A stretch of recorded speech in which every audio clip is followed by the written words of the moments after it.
waxaa jira culamo u adeegta dowlado isirdoon shisheeye iyagoo diinta u adeegsanaya sidii qalab lagu difaaco dulmiga oo lagu taageero cidda aanan xaqa mudnayn waa ciidamada shisheeye waxay dadka u sheegaan in madaxweynaha la cadeeco xitaa haddii uu dulmi sameynayo waxay difaacaan musuq lagu daray maasuq laguna jibaaray diin la'aan imaamul xumo waxayna diinta ka dhigeen mid aanan ka hadlin siyaasadda waxayna shacabka u sheegeen inay iska sabraan balse aysan baraarugin waxay sheegaan dhaldhalaalka dunida waxayna iska dhintiraan cadaabta aakhiro u fiirso qaar ka mid a culimmadan waxay u shaqeeyaan sirdoonno shisheeye waxay abuuraan khilaafyo kala qaybin diimeed oo bulshada dhexdeeda ah waxay bulshada ka leexiyaan halganka cadaaladda iyo midnimada islaamka kuwani waa culimmadii nebi maxamed sallallahu calayhi wasallam oo inooga digay isagoo ina leh waxaan uga cabsi qabaa ummadayda kuwa dhagar qabayaal ah culimmada noocan oo kale ah kuna u jeedid iyagu waxay diinta u adeegsadaan sidii ganacsi way ku hantiyaan magaca culinimo qaar kale iyagana waa kursidoon afkooda waxaa xukuma siyaasiyiinta ay u xiran yihiin qaar kale waa basaasin u shaqeeya cadowga islaamka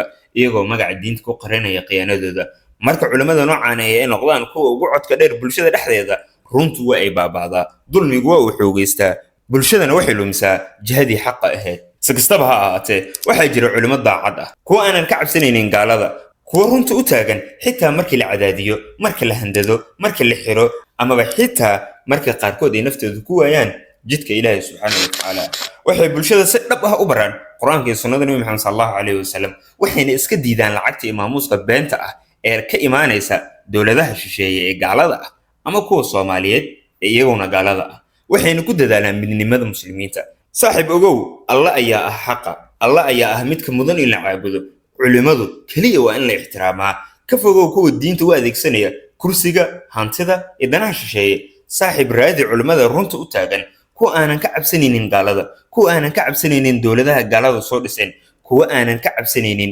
taangiyada tigrayga kuwa aanan ka cabsanaynin inay sheegaan xaqa kuwaas ayaana ah culimada dhabta ah oo ay mudan tahay inaan raacno saaxiib waxaa difaac ka mudan xaqa dulmiguna waa inaad diidaa alla kaliyana u hoggaansantaa culimada beenta ah yeysan ku noqon ilaahyo kale oo aad alle ula shariig yeesho allahumma arina alxaqa xaqa warzuqna ittibaacahu wa arina albaatila baatila warzuqna ijtinaabah fi amaan illah